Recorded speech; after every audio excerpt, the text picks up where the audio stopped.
Bismillahirrahmanirrahim. Alhamdulillahi Rabbil Alamin. Wassalatu wassalamu ala Rasulillah wa ala alihi wa sahbihi ajma'in. Amma ba'd. Assalamualaikum warahmatullahi wabarakatuh.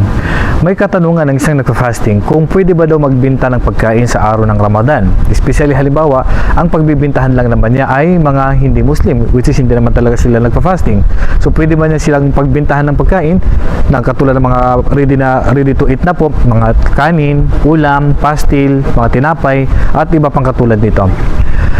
Sabi niya dahil hindi naman Muslim yung mga mag-order o mga bata naman at hindi naman nagfa-fasting, ang sagot hindi pwede. At pinag-usapan ito ng ating mga ulama, nahati ang paninda sa dalawa. May paninda na ready to eat na pwede nang kainin sa oras na yan, sa gugutom pwede nang kainin. May pagkain naman na inihahanda pa lang, halo ka mga dilata, halimbawa mga asukal, mga ganyan, mga kape. Kung ang ibinibinta mo ay pagkain po na ready to eat na mga kanin, bawal po tayo magbinta sa araw. Kahit ang bibili pa dyan ay non-Muslim, bawal pa rin. Kasi pasok ito sa sinabi ng Allah subhanahu wa ta'ala, wala ta'awanu alal ithmi wal udwan, huwag kayo magtulungan sa gawain kasalanan at kahalayan.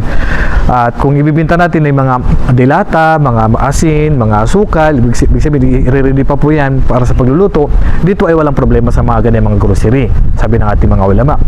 Pero yung pagkain nakakainin sa oras na yan, kahit non-Muslim pang bibili, hindi pa rin natin pwedeng pagbintahan. Wallahu a'lam. Assalamualaikum warahmatullahi wabarakatuh.